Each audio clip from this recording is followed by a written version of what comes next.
ሰላም ቤተሰብ እንዴት ናችሁ? ደህና ናችሁ ወይስ? ውድ የዩቲዩብ ተከታታዮቼ እንዴት ናችሁ? ሰላም ናችሁ? እንዲሁም ተማሪዎች ጓደኞቼ የተስፋዬ ሀረርጌ ተማሪዎች ነንና እንዴት ናችሁ? ደህና ናችሁ? እግዚአብሔር ይመስገን እኔ ጋር ሁሉ ሰላም ነው። ሰዓቱን ደቂቃውን ባርኮ ቀድሶ አሸራርፎ ለዚህ ሰዓት ያበቃን እግዚአብሔር ክብር ምስጋና ለስም አጠራሩ ይሁን። በመቀጠል ለምስጋና ነው የመጣሁኝ። ወንድማችን ተስፋዬ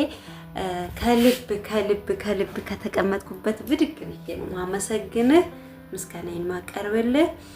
በመጀመሪያ እግዚአብሔርን ነው ማመሰግነው። አንተን ያገናኘን እግዚአብሔር አመሰግነዋለሁኝ።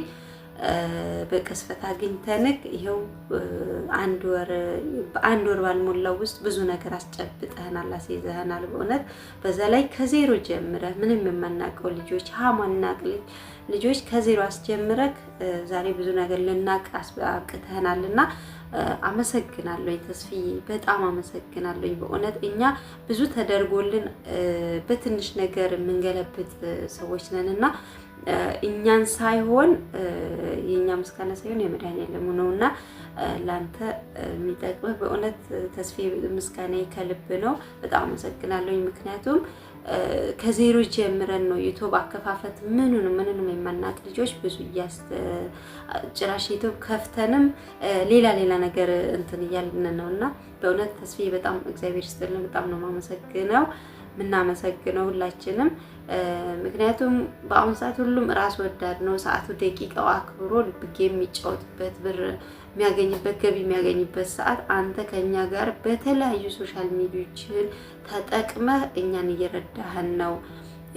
ሳይገባን ራሱ ሲቀር ደጋግመን ማይጠይቅ ጥያቄ ብንጠይቅ ሳሰለች ፊት ሳታጠፋብን ሳትቆጣን እያሳሳቅ ራሱ እያጫወትክ ነው እኛን እያስተማርከን ያለው ተስፋዬ። በእውነት ማለት እኛ ሰዎች ብታዝለን እግራችን ተንጠለጠለ የምንል ሰዎች ነንና ተስፋዬ እኔ የውስጥ የሚያውቀው እግዚአብሔር ነውና እግዚአብሔር ምለምነው ረጅም እድሜ ከጤና ጋር ይስጥህ፣ ምንም እንቅፋት አይንካ።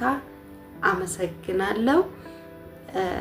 እናንተም ደግሞ ጓደኞቼ ቪዲዮዬን እልኝ ላይክ አድርጉልኝ፣ ሰብስክራይብ ምናምን በቃ የሚደረገው ነገር ሁሉ አድርጉልኝ። እግዚአብሔር ፈቅዶ ወዶ እኛም ትልቅ ቦታ ላይ ደርሰን መመራችን በቀኝ እጃችን ይዘን የምናመሰግንበት ቀን አንድ ላይ ሆነን የምናመሰግንበት ቀን ያ ቀን በጉጉት መጠበቅ አለብን።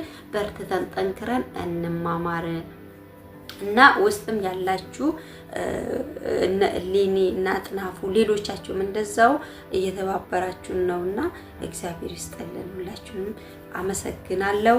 መልካም ጊዜ